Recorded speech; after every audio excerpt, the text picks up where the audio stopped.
What is going on, everybody? It is the Going Over Big Time podcast. I am Mike Charlip, and today I am going to be discussing my top five wrestlers and matches of 2025 for the men and for the women. I thought that there was a lot of great wrestling throughout the year of 2025, and I wanted to finally discuss that with all of you listening to me talk about it. And yeah, I had a lot of great matches this year, a lot of great storylines, a lot of great performers, and just out the gate, I just want to say this is not going to be a very WWE heavy show. Um, there will be some WWE discussion, but not a lot of it.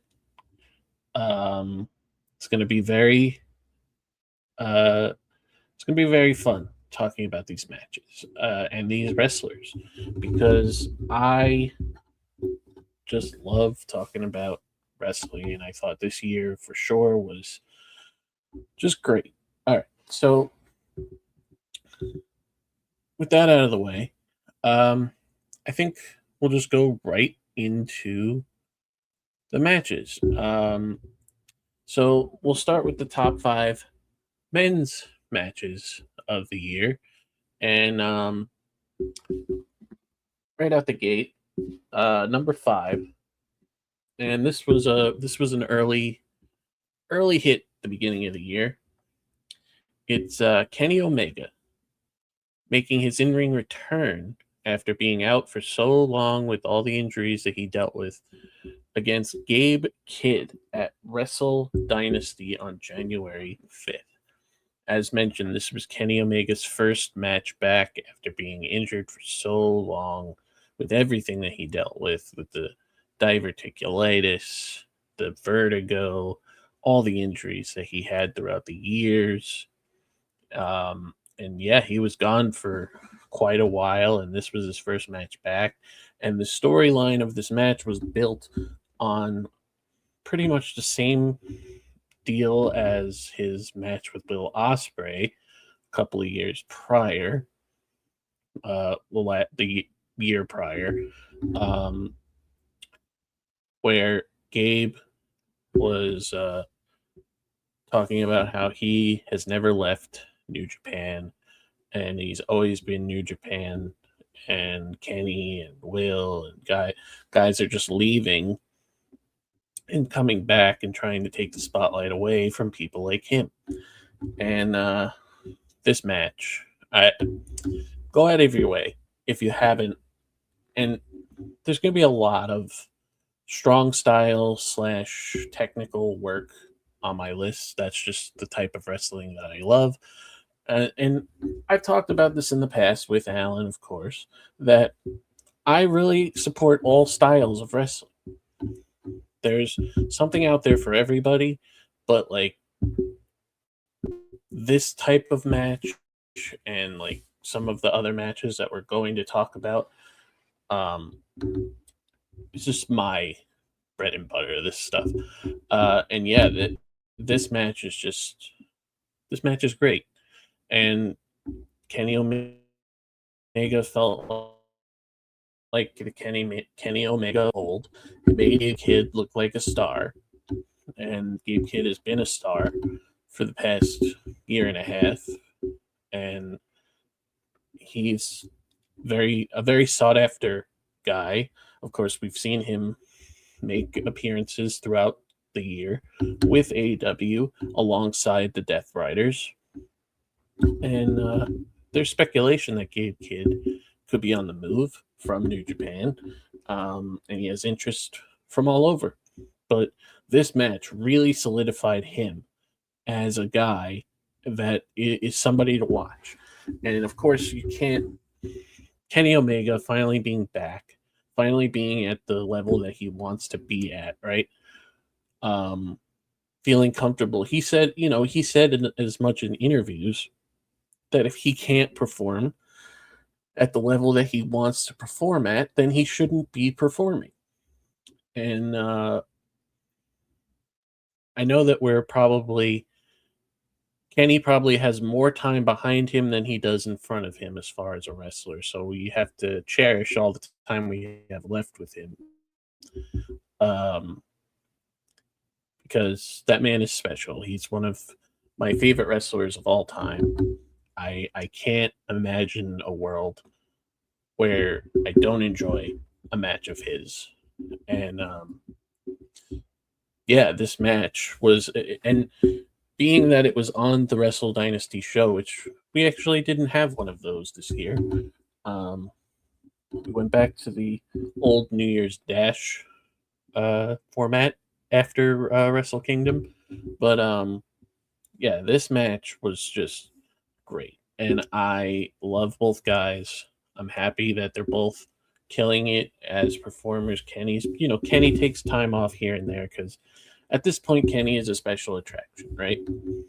And yeah, Gabe Kidd just continues to kill it, and everything that he's done with the War Dogs in New Japan, everything that he's done with the Death Riders, being involved in everything that's been going on with that.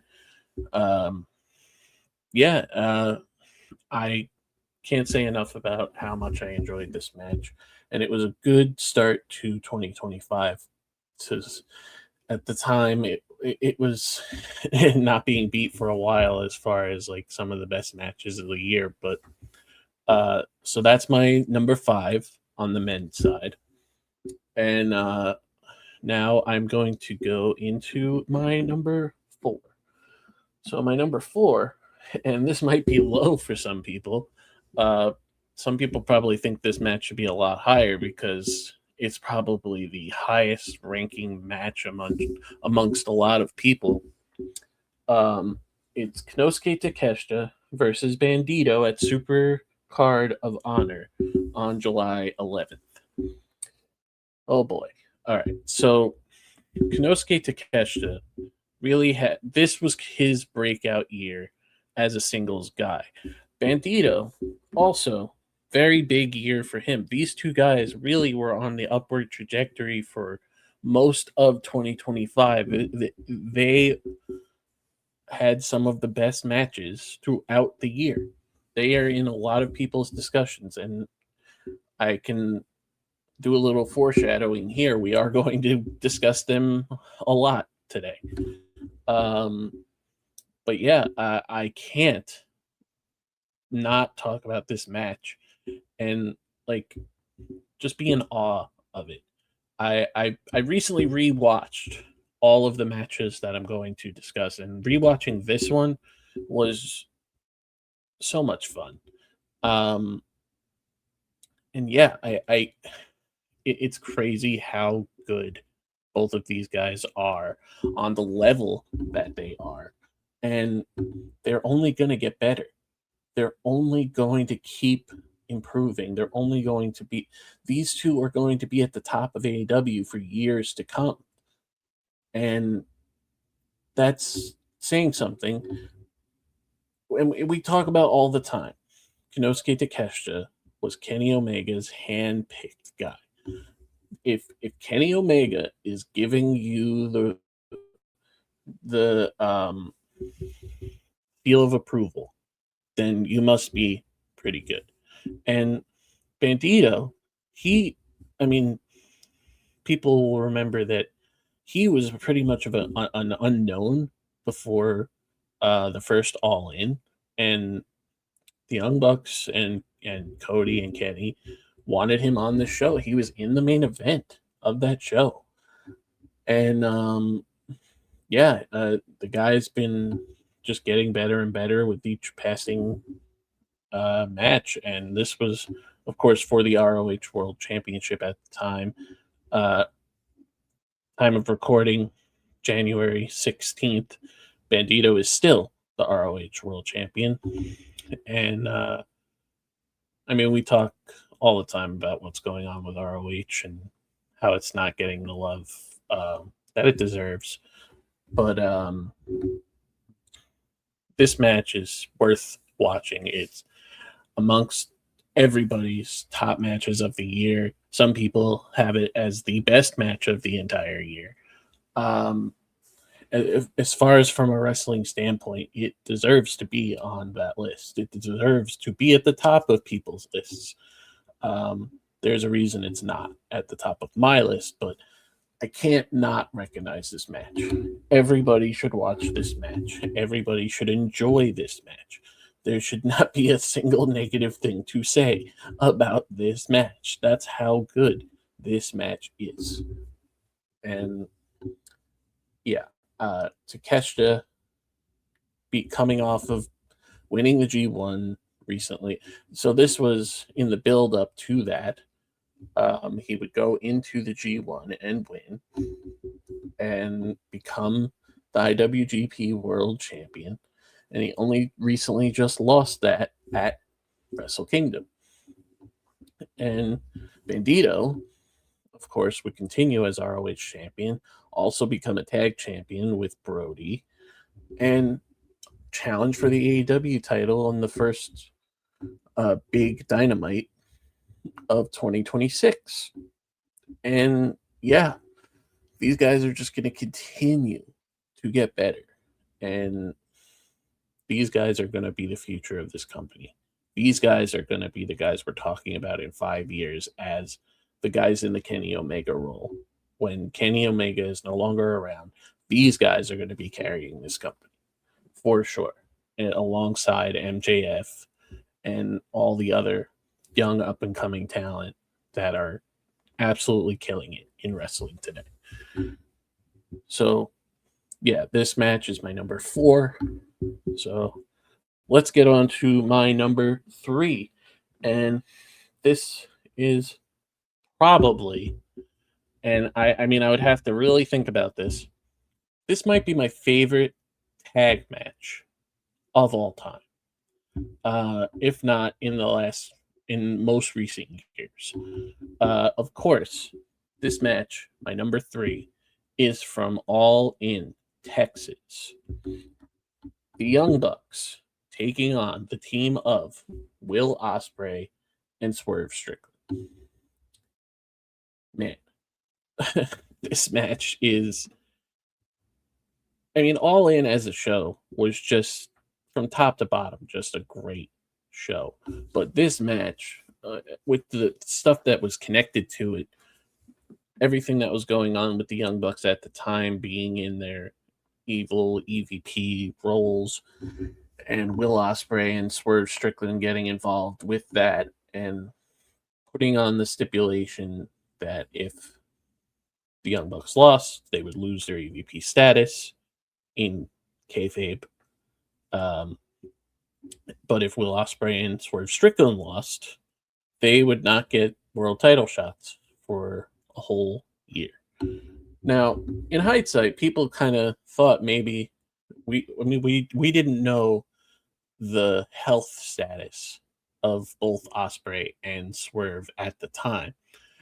So if Ospreay and Swerve had lost this match, it might not have been that big of a deal because Will Ospreay is going to be out for the foreseeable future with neck injuries. I'm sure they hope to have him back by July because or August actually, because All In is back in Wembley. And Swerve Strickland, of course, had to take time off for a knee injury a couple of months after this. So it was, but as far as like the result of this match, it needed to happen, right? The Young Bucks EVP Reign of Terror thing was getting old. It was losing its luster. It was time for them to move on from that, do something else. Of course, after losing this match, they went into the not having money stage of their characters, and they would do all these silly things to try to get more money. And they would win some money, and Nick would gamble it all away, right? But now in the time that we're at, they're finally back to being the Young Bucks of old, the baby faces of old, the elites back together, the original three, and they got the old theme song back with the Super Kick Party intro. And yeah, it really went, it came full circle, right? But this match and everything that surrounded it, there is just so much in this match. There's, of course, that great sequence where the Young Bucks and there was, like the I had it and I lost it. The Destroyers, and then following it up with the House Call and um, Hidden Blade is one of the best spots of the year. Um, there's just so much in this match that, off the top of my head, I can't even fathom all of the things that happened. Right? It's such a good match. It's such a good tag match. Of course, it easily the best tag match of 2025. Um, and it's in the discussion for all time tag matches and just tag matches that don't even have titles. I mean, it's definitely up there, right? And there was big stakes in this match and the biggest show of the year, and everybody delivered. Everybody. And I can't say enough about everybody in it. Will Ospreay, easily one of my favorite wrestlers in the last decade. Swerve Strickland has become one of my favorite wrestlers in the last 5 years, and I love that guy. I love everything that he's doing. He's killing it on every level, and everything that he did with Hangman to get here, and his redemption as a character, his redemption as a baby face, becoming world champion, and everything that he's dealt with since. And yeah, unfortunate that we lost Will Ospreay for a while as a wrestler, um, and that is uh, obviously he probably and I think he's even said that he was in pain for a while and he was sticking it out for a long time. And going back to Double or Nothing with, I mean, we're gonna talk about Double or Nothing in a couple of minutes, but Will Ospreay not being the person to challenge for the world title, which I think a lot of people thought he would be at this show. Um, of course, there's a reason for all of that, and we're going to talk about most of it. Um, but yeah, I absolutely love this match. Love that the Young Bucks are back to being baby faces. Love that Swerve is back doing great stuff. And it all kind of culminated from this storyline. And yeah, hopefully we'll get Will Ospreay back soon so he can continue to kill it like he always does. But yeah, this match is my number 3. All right, so number 2, and I think we're going to have a so we're gonna talk about Hangman now. So Hangman, Adam Page, went on the biggest redemption story of them all this past year. After everything that he went through with Swerve and all of that stuff, and him basically losing his mind, right? Because Swerve put his family in danger. And the redemption arc of Hangman Adam Page was easily one of, if not the best storyline of 2025.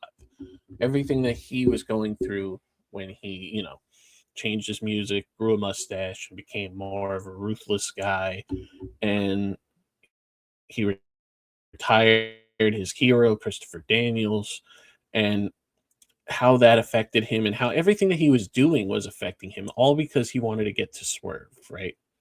So, because of that, these next 2 matches, which in my eyes for storyline reasons and for wrestling reasons, deserve to be number 2 and number 1. And you could put them probably in any order, right? So, number 2, my number 2 is the main event of All in Texas with Hangman Adam Page taking on Jon Moxley for the AEW World Championship. Now, this was the culmination of a really long story of the Death Riders holding the world title hostage.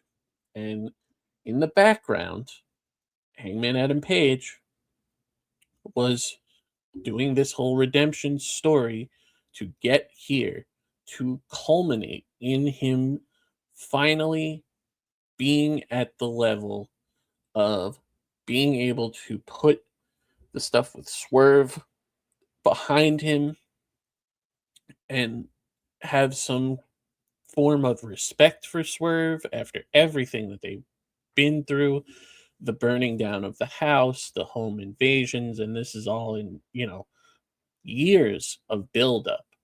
And Swerve, so the Swerve and Hangman storyline it's definitely going to be in the talk of the first 6 years of AEW as a defining storyline for both of these guys, but especially for Hangman, who has been and is, and this is not just something that people say, he is the main character of AEW. Everything has been built around him since day one.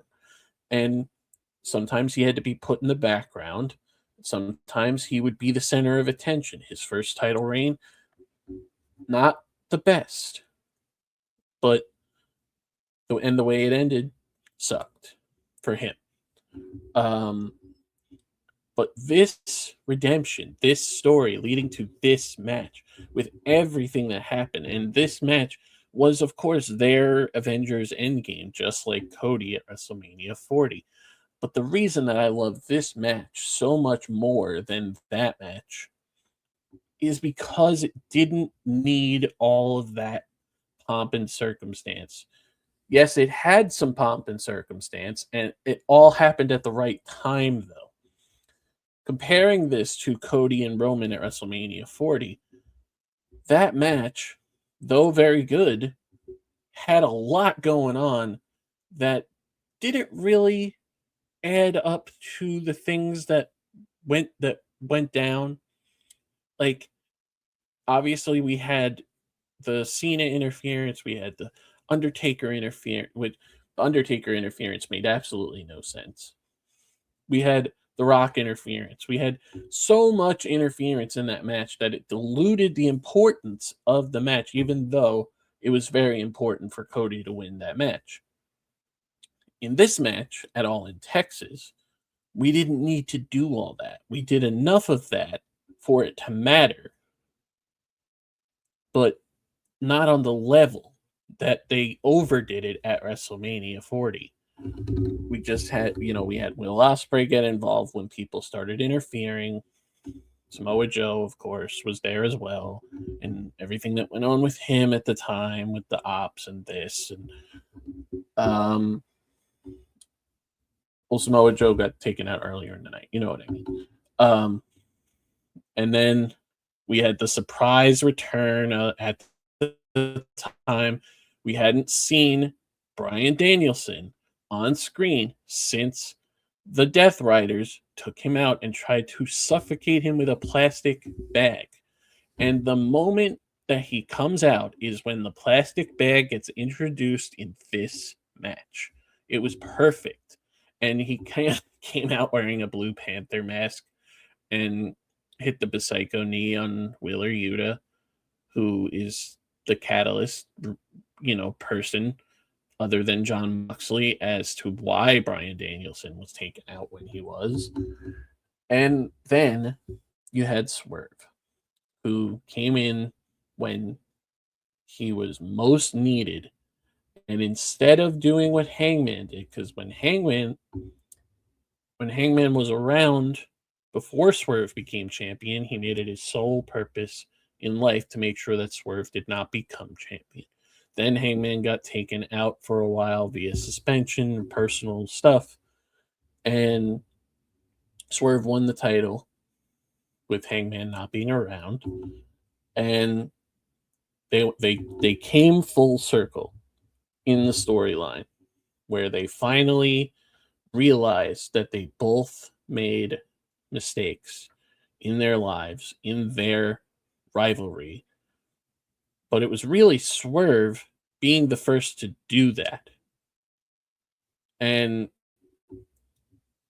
telling Hangman that he knew that he did wrong by him when he invaded his home. And Hangman finally realizing that. And them finally having a sit down and talking. And finally having respect for each other. And this moment of Swerve coming out and handing a chain to Hangman, which has now become a key component in their respect as a duo on screen, and giving him the seal of approval to go and win this match. It was perfect. Everything that was done was perfect here. And the only reason that this match is not my number one is because the number one I have, also part of this storyline, part of this build to this redemption, was a better match.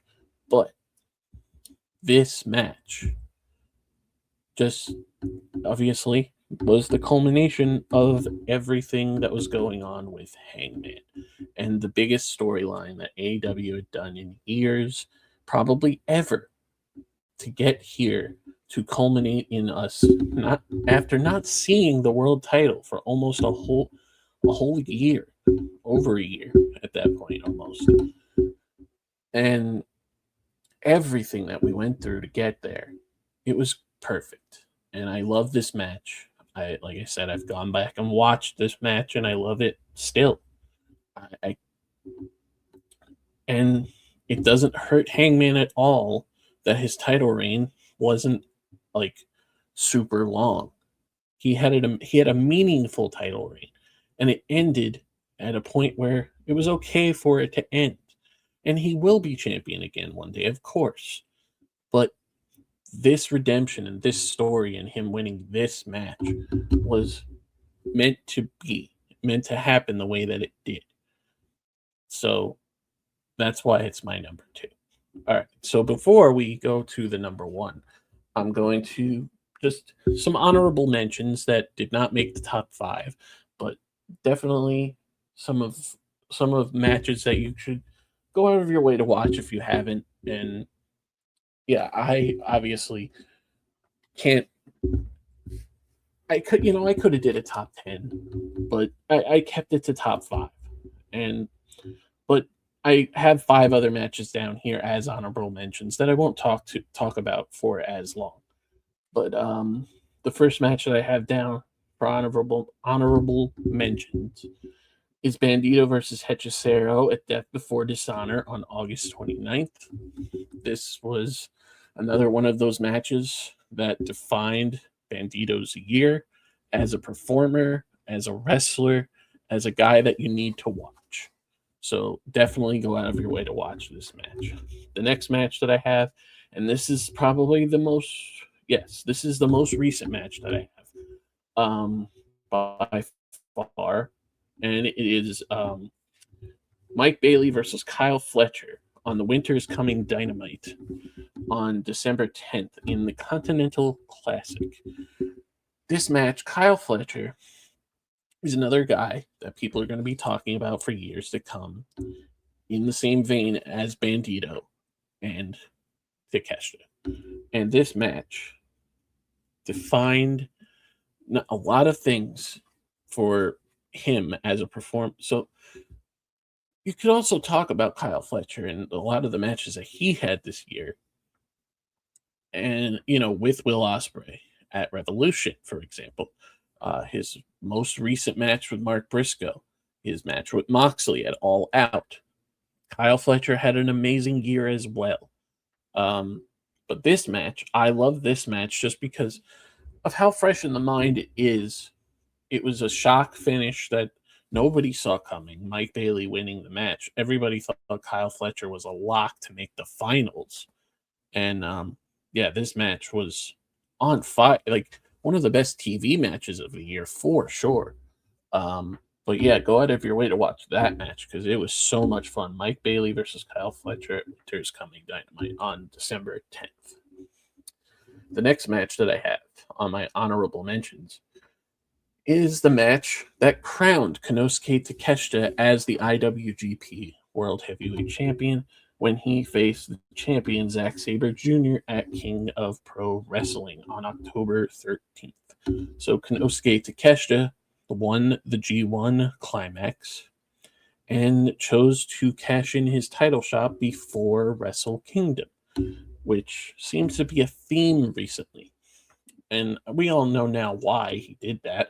It was because he wanted to be champion to stick it to Okada, and also because they wanted to crown Yota Tsuji at Wrestle Kingdom, which was the right move, in my opinion. But this match, Takeshita winning the title, is exactly why I love pro wrestling. The technical side of pro wrestling, this match is that, and then some.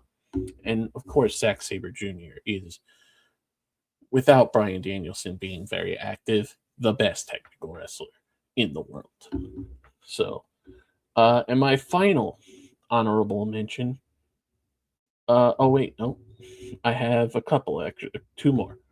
My next honorable mention, also with Takeshita, is from All Out. It's Okada versus Takeshita versus Mascara Dorada, and this match was put together with multiple matches leading to the winners facing in this match. And Mascara Dorada, another one of those names, very young, very great potential, very good in-ring performer, going to be somebody we're going to be talking about. And this was the first time that Okada and Takeshita got to face each other, but not this just wasn't one. It also included Dorada, and this was easily probably one of the best matches that Okada had all year, by far. And it was just great.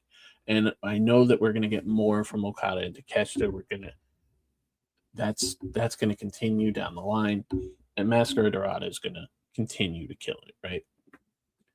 All right, and then my final honorable mention is another Takeshita match, this time from a Dynamite in April, on April 16th. It was a match that he had with Will Ospreay, of course. Takeshita and Ospreay are just amazing. And no surprise by anybody that they would have this kind of a match on TV that was this good. Just absolutely amazing. All right. So those are my honorable mentions. Now let's go right into my number one match of the year. And I think I probably set it up when talking about Hangman. And of course, the man I just mentioned, Will Ospreay. It is the finals of the Owen Hart Cup, where the winner would go on to All in Texas to face Jon Moxley at All in Texas. Will Ospreay versus Hangman Adam Page. So a lot of the stuff that I talked about earlier with Hangman really stemmed from this. And of course, I thought this match could go either way. I was certain that Ospreay was going to be the guy, but then when I realized what was going on with Hangman and the stuff with Swerve and him being on this redemption arc and all of that, this was the right move for Hangman to win this match and go to All in Texas and finish that story and finish that culmination at All in Texas. But this match is by far my favorite match of the year without question. It doesn't even compare, like from a wrestling standpoint, it's perfect. From a storyline perspective, it's perfect. Everything. the promo that they had to lead up to this match, where Ospreay wanted to get the best out of Hangman, and it's just so good. I love this match. I love these performers. These are two of the best in the world by far, and I can't say enough about this story of Hangman this year and what it means to not only to AEW but to wrestling as a whole, because it was a storyline that we needed, because there wasn't really a lot going on in other companies that felt this important at all. And I I, I love this match so much, and I can't fathom it not being my number one. Obviously, my number two and my number one, I think, could be interchangeable to some people, but I just, from a wrestling's perspective, this match had to be number one. Of course, Moxley and Hangman had the storyline reasons for how important that match was, and that match was also still very well wrestled, one of the best. But yeah, this match, number one for a reason, with a bullet. It's the best. I love it so much. All right. So with that said, I think what I'm going to do here is I'm going to put the wrestlers and the matches together. So instead of going into my top five women's matches, I'm going to do my top five male performers first. So that's what I'm going to do now. And we'll start with number five. Number five is Bandito. And I talked a lot earlier about how important it is that there's new guys being established as top guys. And Bandito is part of that. Two of his matches, the one with Hechicero, the one with Takeshita, two of the best matches of the year for most people. He, for a lot of people, Bandito was the best wrestler of the year, and that's fine. That is completely okay. I have him at number five just because I didn't feel that he did enough on an important level for me to put him higher than here. But he deserved to be here. That's why he is here. And even the stuff he did with Brody as a team was great. Their match with FTR and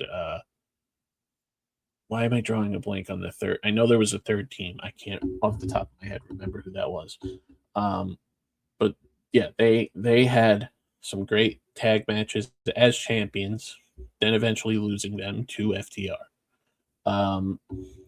But yeah, Bandito just killed it as a singles with a lot of great matches. But the two that I mentioned earlier really solidified him as a guy that people need to watch. Number four. And so, all right. So this is, I've been talking all year, since All In pretty much, how good this guy has been since All In. Really, since the build to All In. And that is Jon Moxley. I talk all the time about how Jon Moxley is probably one of my all-time favorite wrestlers ever. And that of course has skyrocketed since he's come to AEW because of how much he cares about wrestling and how much you can see it, like, especially now since he lost the world title and they figured out what they were doing with him and the Death Riders, I think to an extent that make people care about them again. And even just this year, after losing that title, he went out of his way to not only cut great promos to make his opponents look better than they were before, but he put over so many people this year. Not just Hangman. He put over Kyle O'Reilly twice. That his matches with Kyle O'Reilly were great, and yeah, Jon Moxley was just on another level this year, to the level, like, on a level he hadn't been in a long time. I think he got complacent for a while in this Death Rider stuff as the champion. I don't think that they really knew what they were doing as far as what to do in the middle to get to All In. Um, and, people were souring on the Death Riders for a long time.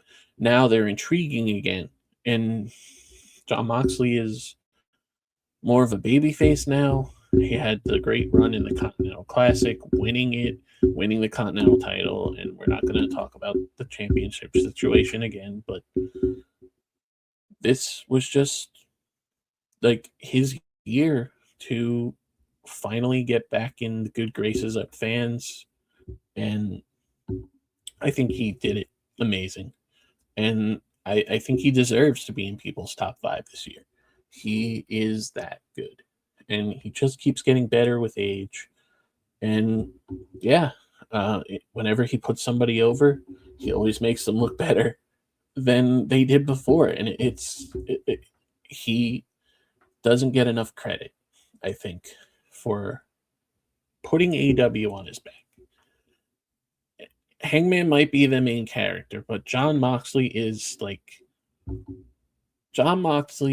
the face of AEW, right? When you think of AEW, you think of Jon Moxley. He just loves that company. He loves helping everybody, and you can see that. So, now we'll go to number 3. Number 3 is Konosuke Takeshita.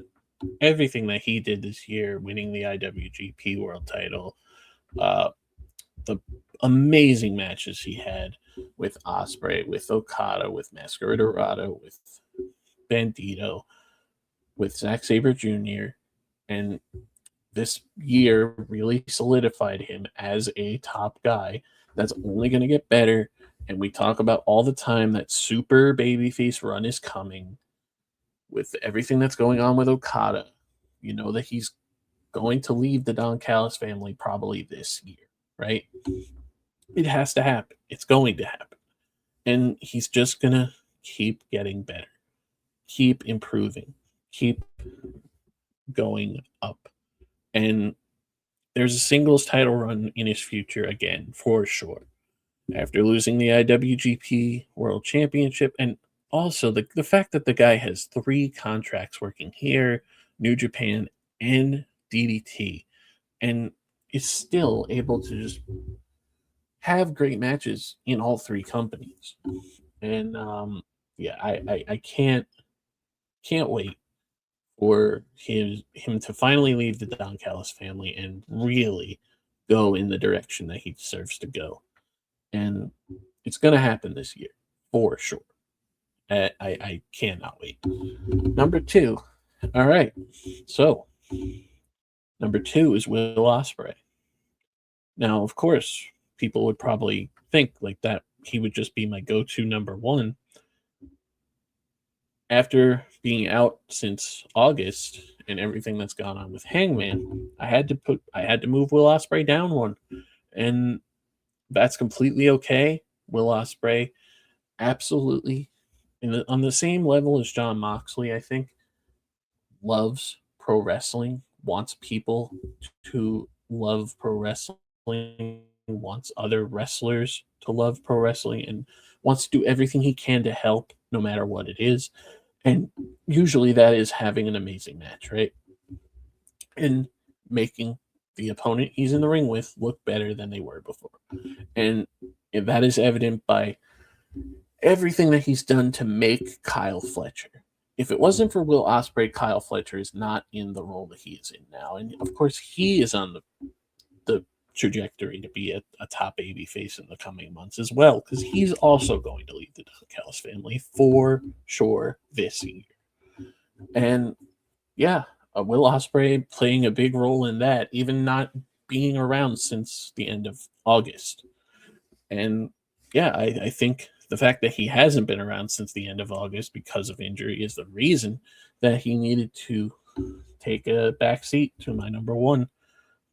A very respectable back seat, of course, because Will Ospreay just might be the best wrestler in the world right now. For sure, like he can't do anything wrong in my opinion. Like, never seen him have a bad match. I've seen him in person multiple times and always been amazed. Going back to even 2017, I saw him in person. Of course, he was much younger, much more athletic, but even now, he's like really fine tuned his ability in the ring and gone to a more striking, doing more striking and more, and he still does the high flying, of course. I think he's probably going to do a little less of that after neck injury. But yeah, I can't wait for Will Ospreay to come back. I can't wait for him to be a future world champion because everybody wants that. He's going to be the AEW world champion. Everybody knows that at some point. And it's going to be great. And I can't wait for that.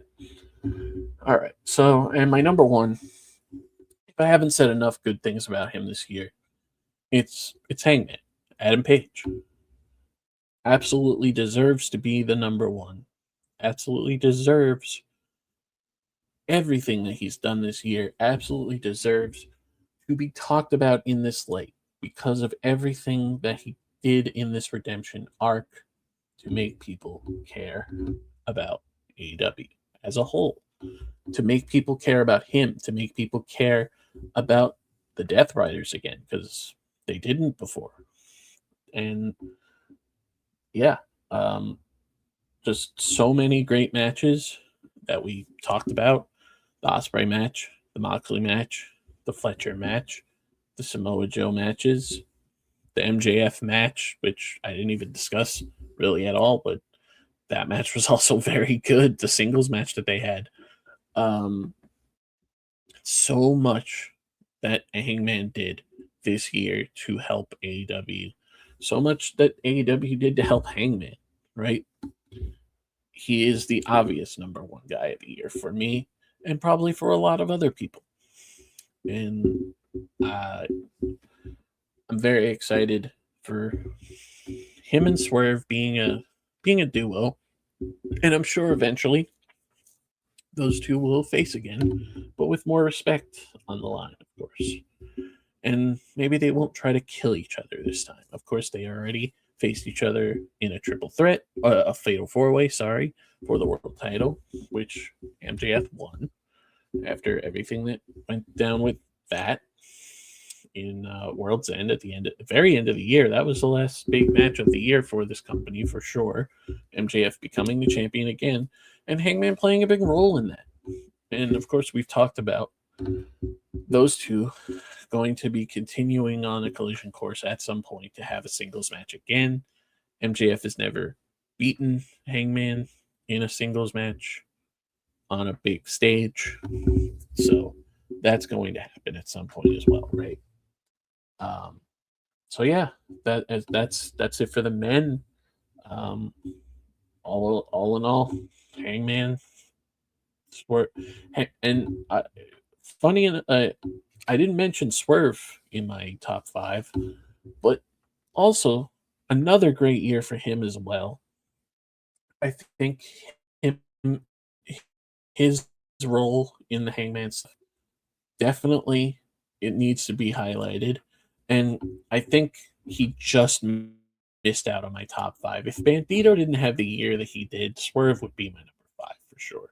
Swerve is number 6. If this was a top 10, Swerve would be number 6 for sure. Love Swerve. Happy for everything that he's going through, gonna keep doing. So that is it for the men. So now we're gonna move on to the women. All right, so we'll start off with the matches like we did for the guys. And the number 5 match I have for the year for the women is the only WWE match on either of my lists. It is the triple threat from WrestleMania 41 between Io Sky, Rhea Ripley, and Bianca Belair. This, in my opinion, is the best WWE match of 2025. There is a lot that can be said about that. I mean, we've talked about it at nauseum at this point with me and Alan. We had a whole episode about how bad WWE has been in the last year and a half. There's nothing going on there, right?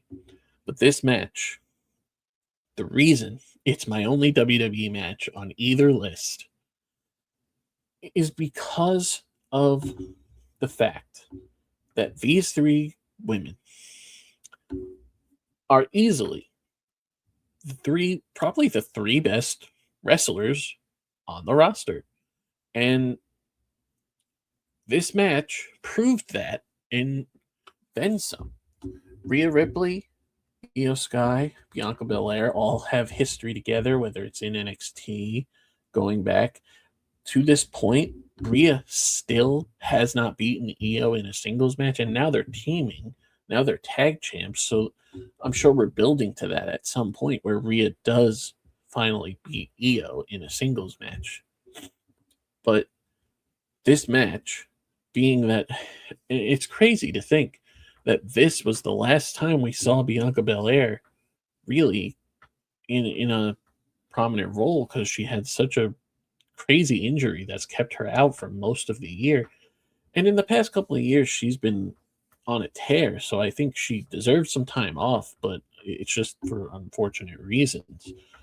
And I think a lot of people didn't think Io would win this match and didn't like that Io was kind of playing third to Bianca and Rhea.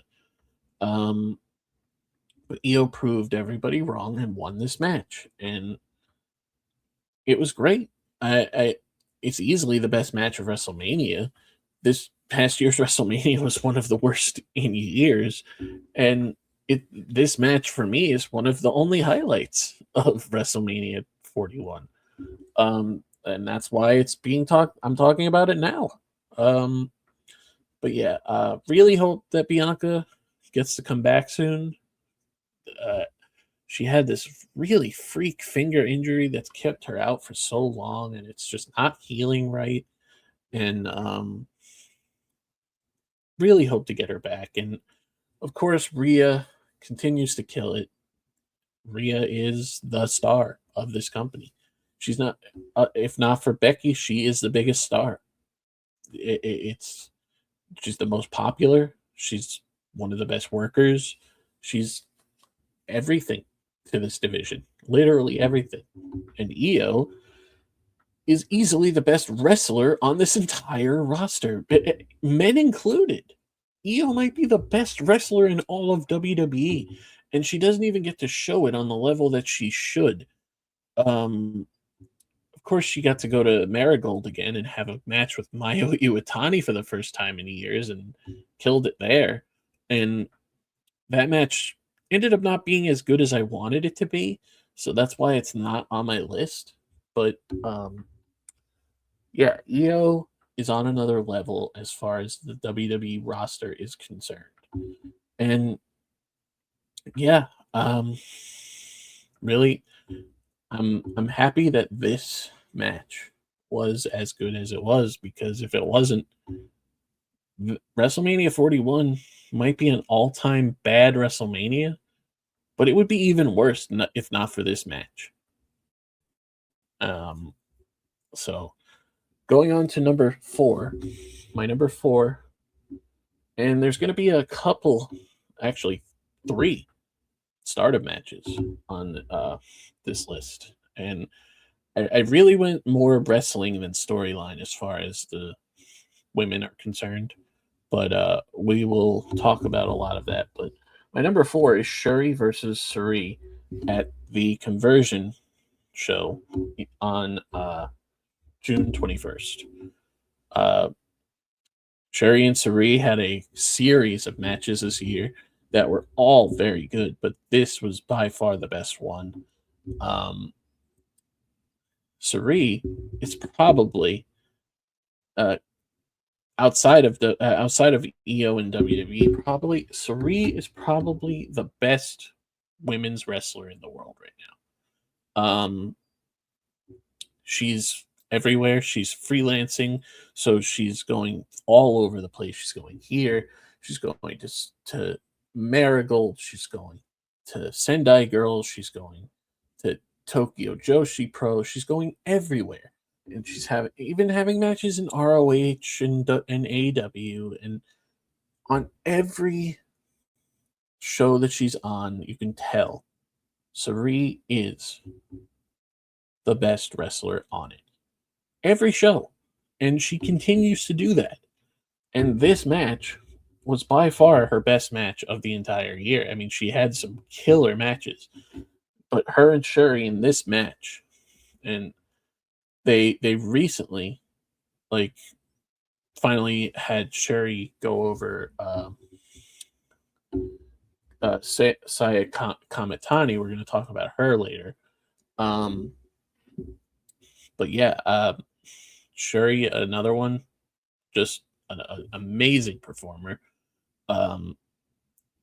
Very, very keen on her striking ability, of course, being a former UFC fighter. But yeah, love this match and love the trilogy that these two had. But by far, this is the best one, by far. And I would recommend this match to anybody.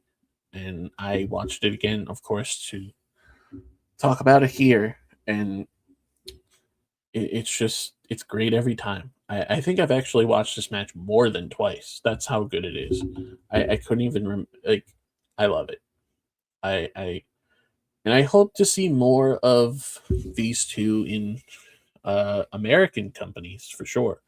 Not that I expect them to be signed anywhere in America. I think they're very keen on. I think Shuri's very content with working full time in Japan. Excuse me. And Sari, of course, like I mentioned, being a freelancer and just going everywhere and killing it everywhere. It's great to see. I think she really wanted to prove herself in the coming years after leaving WWE and being put in the thing that she was put in WWE, and she's gone out of her way to prove that she's better than what they had her in, and then some, right? So, all right. Now we're gonna go to number 3, and this match.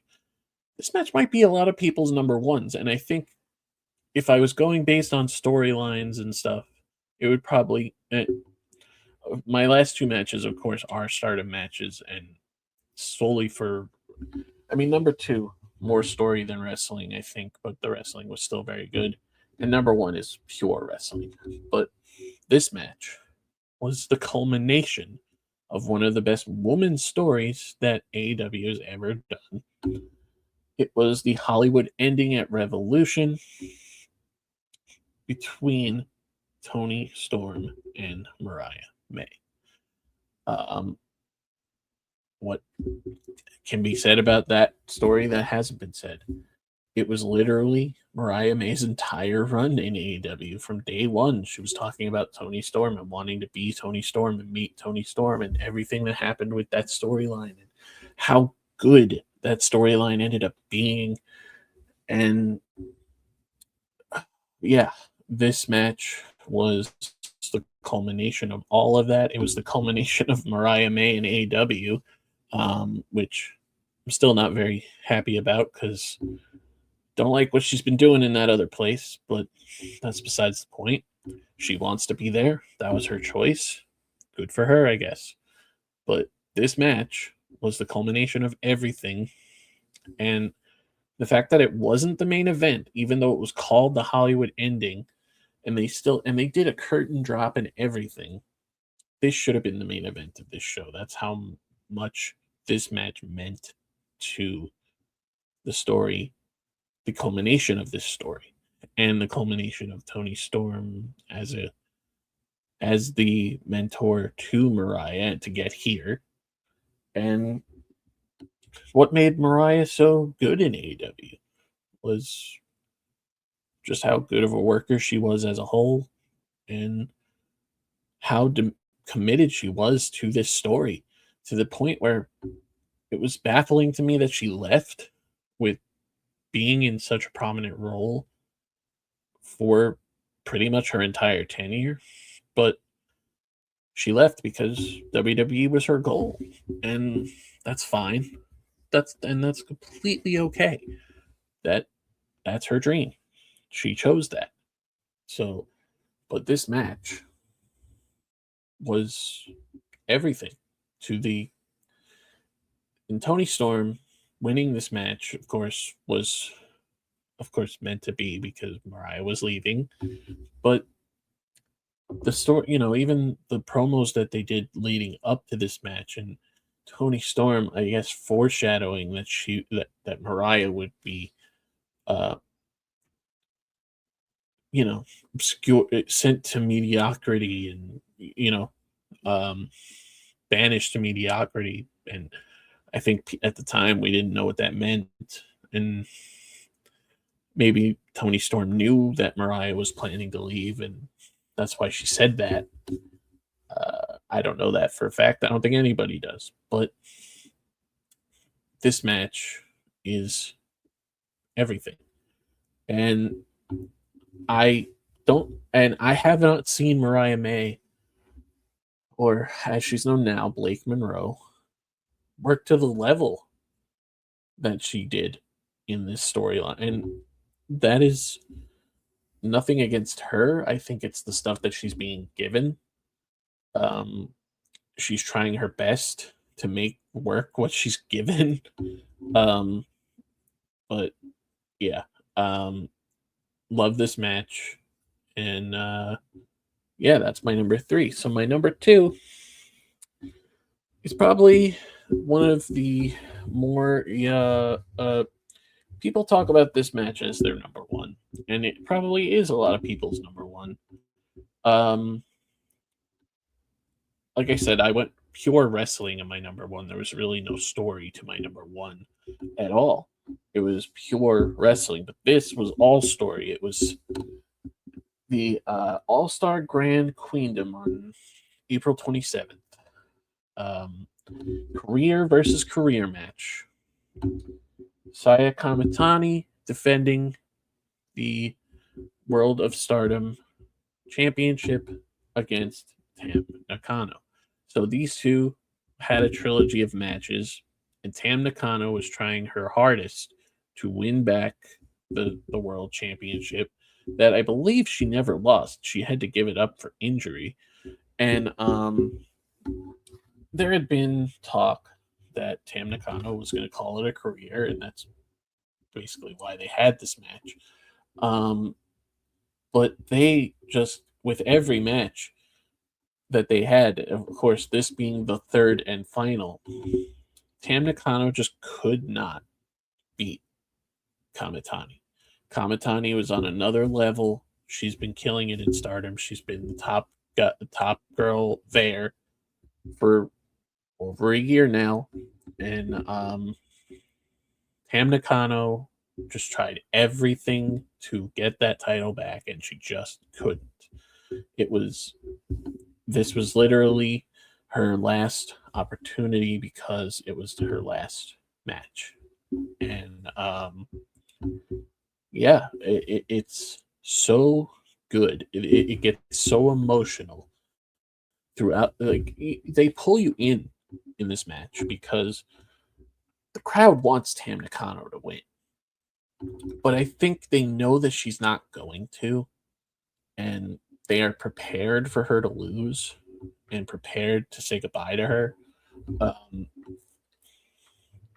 But it says a lot because Kamitani has just been on another level this year. She's been unstoppable, unbeatable.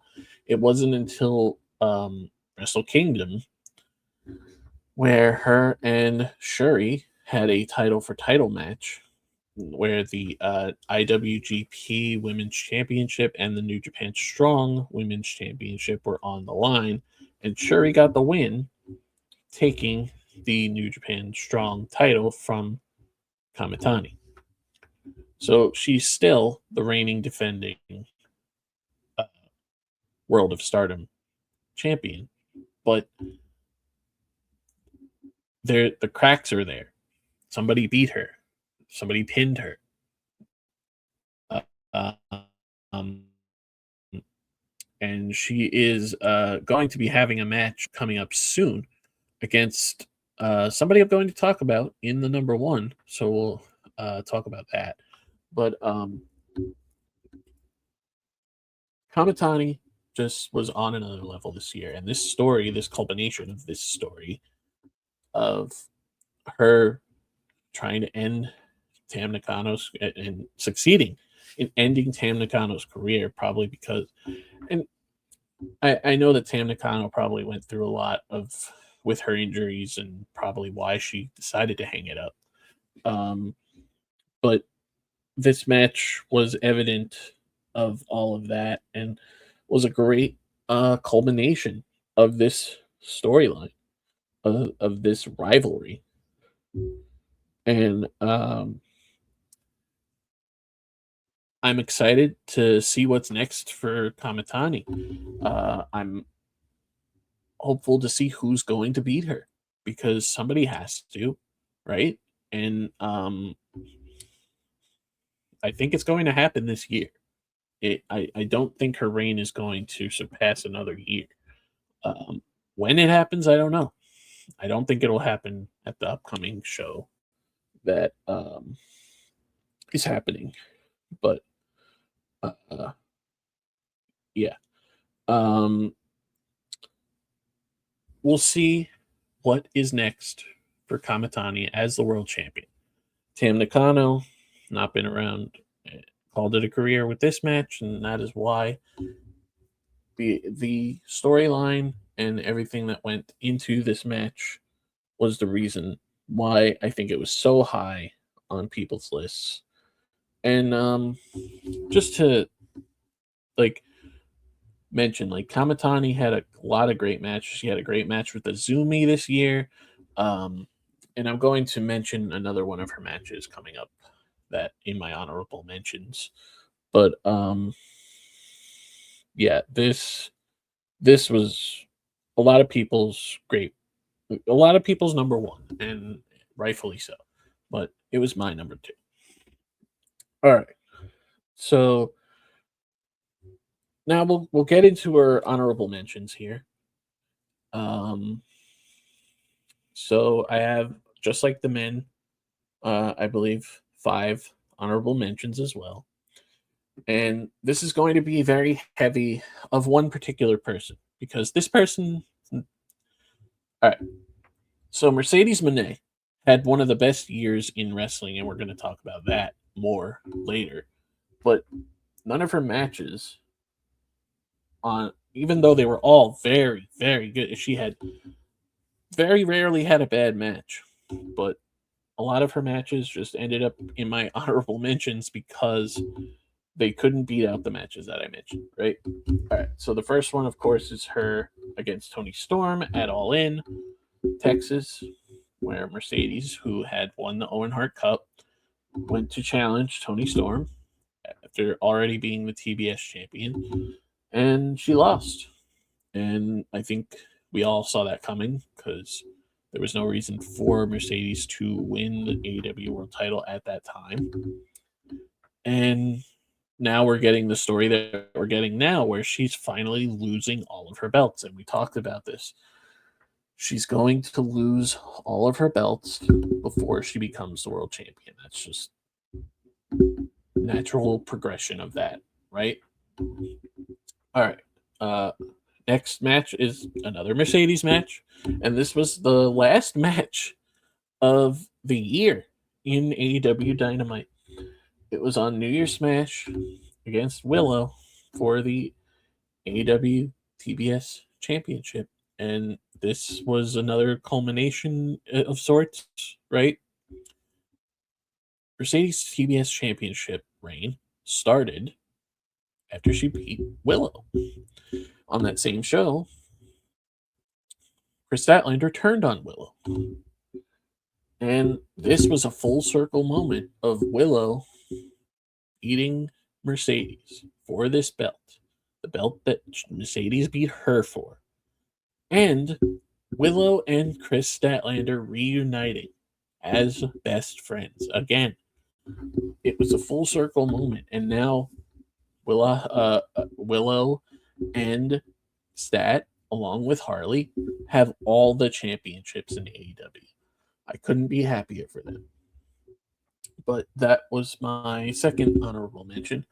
Third honorable mention is the women's blood and guts match, also featuring Mercedes. But Toni Storm, Mina Shirakawa, Willow, Harley, Statlander, and Jamie Hayter taking on Mercedes, the Triangle of Madness, Megan Bayne, and Marina Shafir.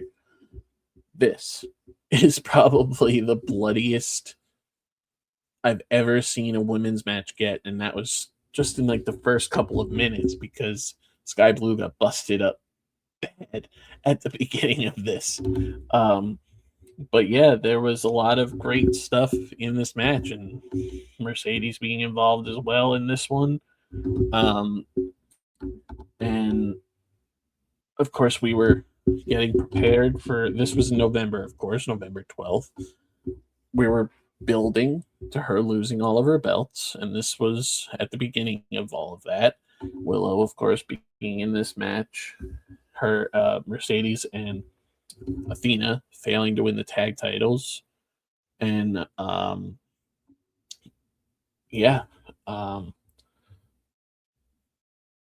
this match is so much fun and deserved it. It was the right match to have, the first women's blood and guts match, and it made everybody look good, especially Sky Blue, and Tekla looked great in here. Jamie Hayter looked great in here. They used this, of course, to build to the Hayter and Statlander match, and down the line. And of course, we're going to get that Statlander and Tekla singles match very soon. But all of these women, very good. All of these women deserving of being here. Mina Shirakawa was not supposed to be in here. It was supposed to be Queen Aminata, but Queen Aminata got hurt. But yeah, this match ruled. Next honorable mention, and this is actually a mixed match. So I decided to include this here just because. But this match might not be on the radar of a lot of people because a lot of people don't watch GCW, or at least watch GCW on the level that they watch WWE and AEW, right? I watch GCW as much as possible. I love it. Like I mentioned at the top, I love all kinds of wrestling, especially technical wrestling's at the top. But I also enjoy hardcore matches and death matches. I also enjoy this. And this was a trios match where the team of Marcus Mathers, Jordan Oliver, and Alec Price took on Megan Bayne, Billy Starks, and Miyu Yamashita. 3 women against 3 men. And when I tell you that I've never seen a match like this, and I loved it, or at least on a level like this. I'm sure there have been matches like this of 3 women taking on 3 men, but this match was on another level. And what's crazy, and I'm not crazy, but like, Megan Bayne was easily the strongest person in this match, and there was just so much that I loved about this match that it's crazy that it even happened, right? In GCW of all places, I think it makes sense. But it's worth watching. Everybody should see this match. It's so much fun. And my last honorable mention is the only other WWE match that I wanted to mention, and it's another women's title match. So It's from Evolution. Originally, it was Io versus Rhea in a singles match, of course, because Io asked to face Rhea at Evolution, and then became a triple threat when Naomi cashed in and won the title. So Io and Rhea were having an amazing match, and Naomi only added to it because of the shock value of her winning the belt. Because at the time, everybody expected her to cash in on Jade. Jade was supposed to win the title from Tiffany, and then Naomi was supposed to cash in on her, and that did not happen. Instead, she cashed in here and won. And unfortunately, well, not unfortunately, she didn't get to have the reign she wanted because her and Jimmy Uso were expecting a baby. And she had to relinquish the belt and go off to be a mother. And but this match, Io and Rhea actually absolutely killed it. And then yeah, Naomi just added to it by giving us the shock value. So worth watching for sure.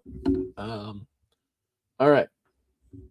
So now we're at my number one women's match of the year. And as I mentioned a lot earlier, this match was pure wrestling. There was no really, and I just remember seeing this match and thinking nobody is going to have a better match than this all year, and that did not happen in my eyes.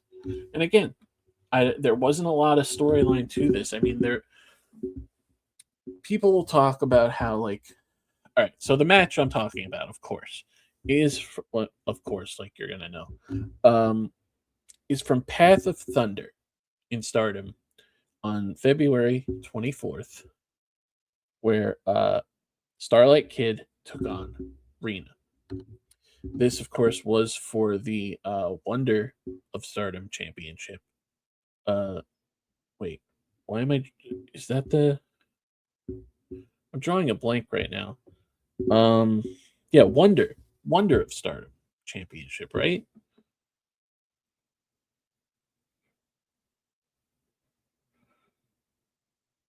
Yes, Wonder of Stardom Championship. Sorry about that. I had it. I was sure that that was I was right about that, and I second guessed myself. But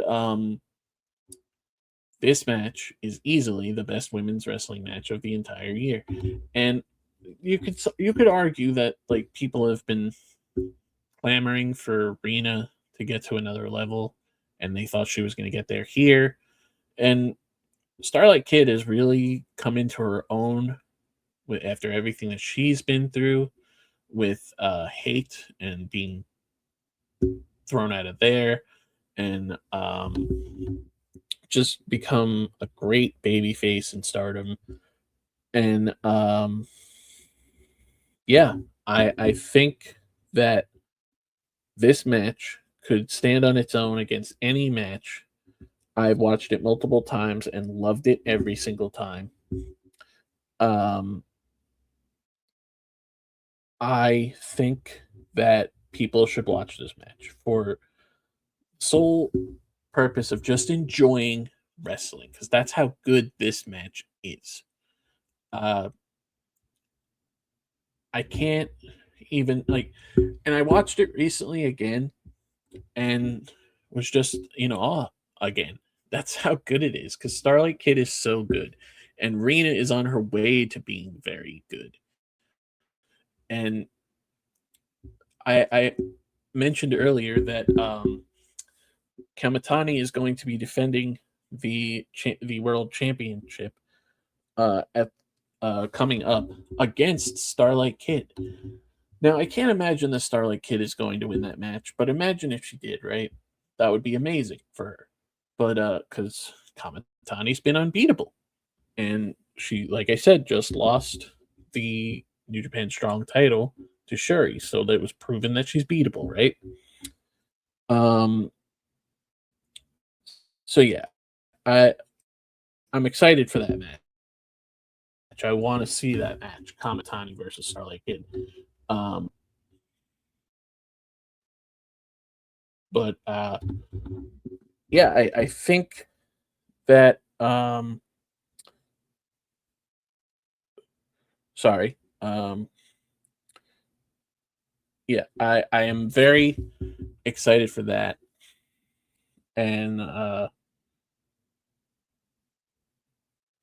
yeah, sorry, I got distracted by something. Um yeah, but go out of your way to watch this match. It is hands down one of the best wrestling matches I saw on the women's side. I can't. And again, I mentioned how people are going to say that Nakano versus Kamitani was their number one for the story of it, right? And that's fine. And they're probably right for that. Um, but this match, I could not put it anywhere but number one. That's how good this match was. All right. So we're gonna go right into our wrestlers or my wrestlers of the year on the women's side. And number five is Io Sky for everything that I mentioned earlier. She's the best women. She's the best wrestler in WWE. The best wrestler, not the best women's wrestler. The best wrestler, and it's not even close. Like you could probably say that Gunther is the best men's wrestler of the like in WWE for many reasons, but Io Sky is the best wrestler in WWE. And like I mentioned, like she is not even using I don't even think she's using 70% of the things that she can do in WWE because of course we know WWE like there's a style to WWE and it's not the style that Io is used to working.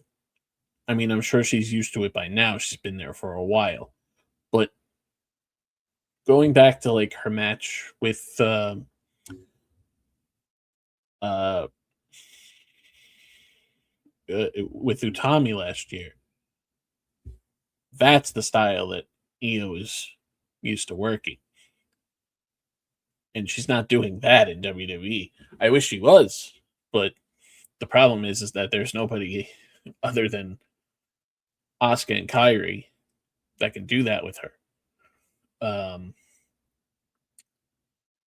I'm hoping that if we get an Asuka versus Io singles match, it's on the level that I know it can be. All right, number four is Suri. For everything that I mentioned earlier, Suri is probably the best women's wrestler outside of WWE, and that's not even close. She's just been killing it in every organization, killing it in every match that she has, and I'm excited to keep watching her and just just be in awe of her every single time and baffled how WWE would used her and baffled that they didn't see what we are seeing now. Um, Sari is the best.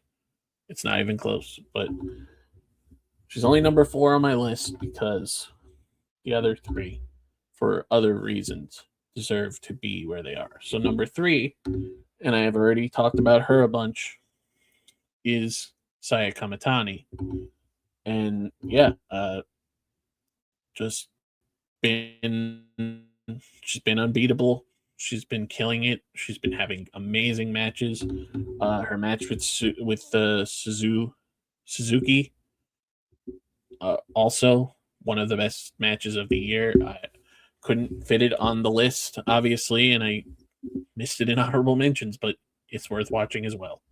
Um, yeah, uh, Kamitani gonna keep getting better. Just gonna get in. She's already at the level that she's at, and she's not even like fully in her prime, right? Um, but yeah, she's my number three.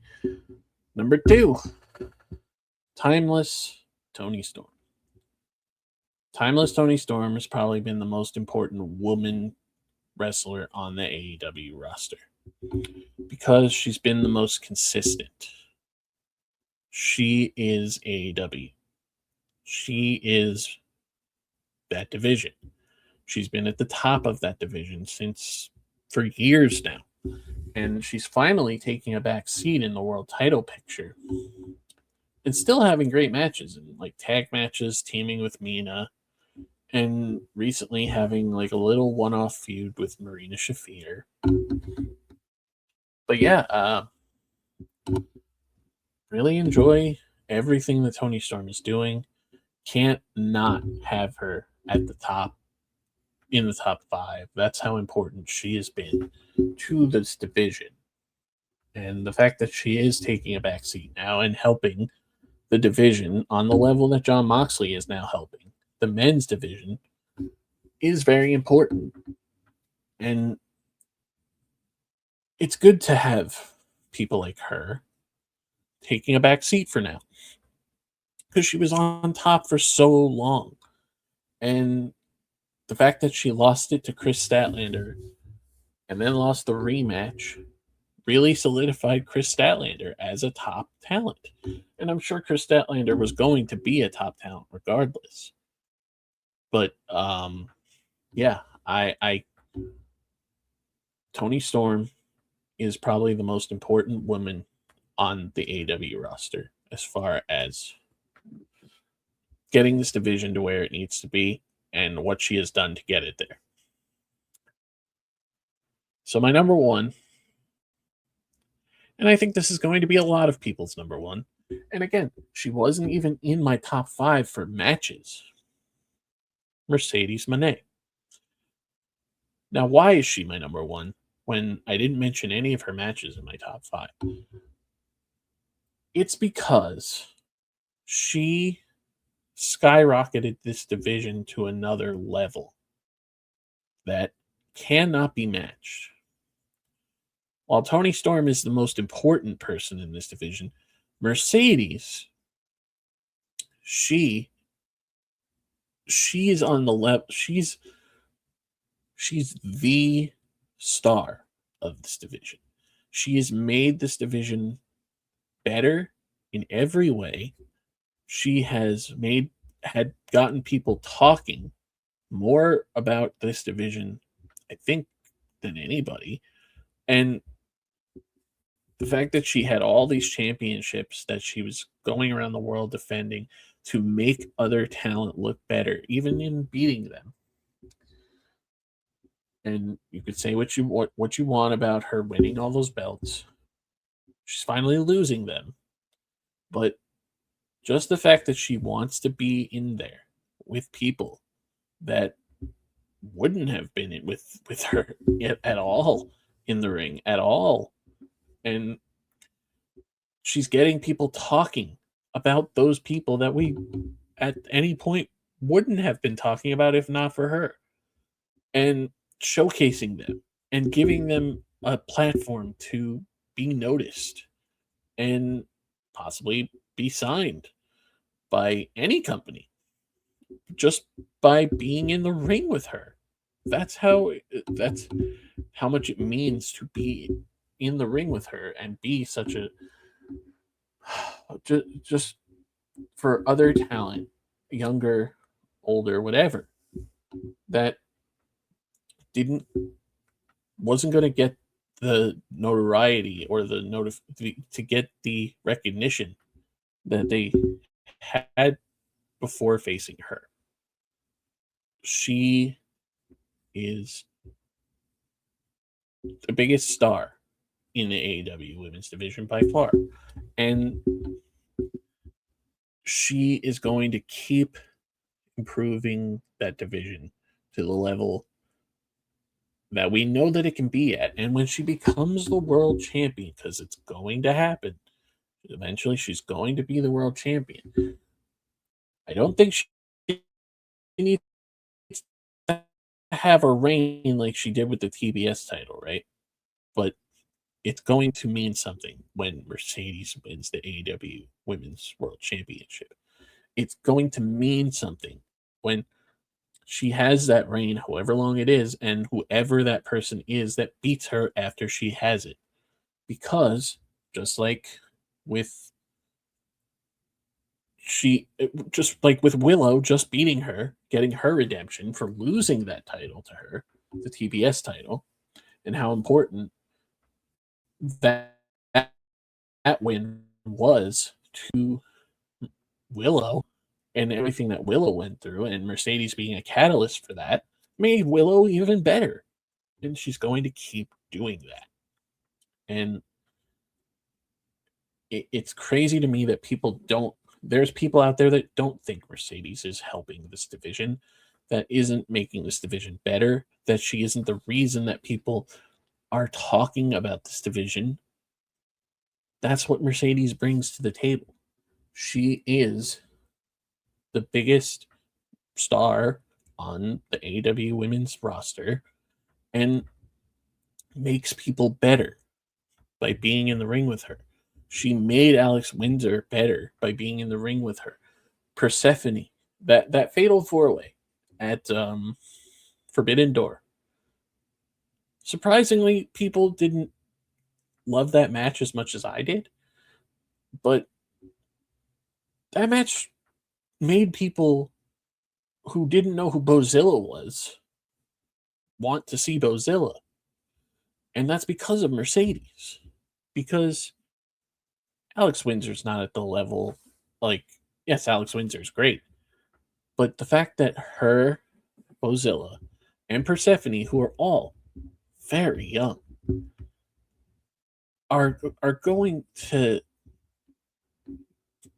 go in there with Mercedes, and Mercedes is going to do everything in her power to make them look good, even after beating them. That's what Mercedes is all about. And people need to understand that. That's what she brings to this division. She makes everybody better. And she's going to keep doing that. That's why she's my number one. That's why she's number one in the PWI. Not just because she won 13 championships, but because she makes everybody better and is going to keep doing that. All right. So that's it, guys. That is my top 5 men's and women's wrestlers and matches of 2025. I had a lot of fun talking about my favorite stuff from 2025 and look forward to what's coming in 2026. Wrestling is just going to keep getting better. I hope that WWE gets better. I really hope WWE gets better because right now, oh boy. But if you haven't seen any of these matches that I've talked about, especially from like Stardom or AEW or WWE or anywhere, just watch some more wrestling. There's a lot of wrestling out there. WWE is not the only place. AEW is not the only place. There's also GCW. There's also TNA, who their women's division has been killing it. There's also CMLL. There's also AAA, even though that's now considered WWE. There's New Japan. There's Stardom. There's Marigold. There's so much wrestling out there.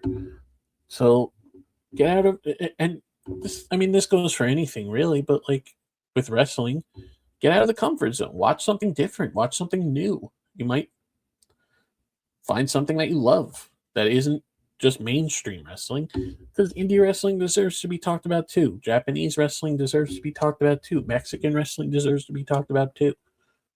So just watch other things, watch new things, because that's what I keep doing.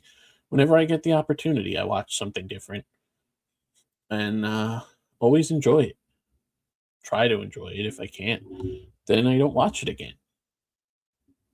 And that's what you can do also. So yeah, that's going to do it for me. Make sure to go to our link tree Linktree/Going Over Big Time Podcast. Has all the ways to support us, to watch this podcast, to listen to this podcast, as well as social medias for me and Alan, and the podcast itself. And I think that if it isn't any more important to say this now, watch the wrestling you want to watch, but also watch something new, because there's a lot of great wrestling out there. And if you don't like it, you don't have to keep watching it, but hopefully you do like it. So that's going to do it for me, guys. Have a good one. Thanks for supporting us. Thank you. See you next time.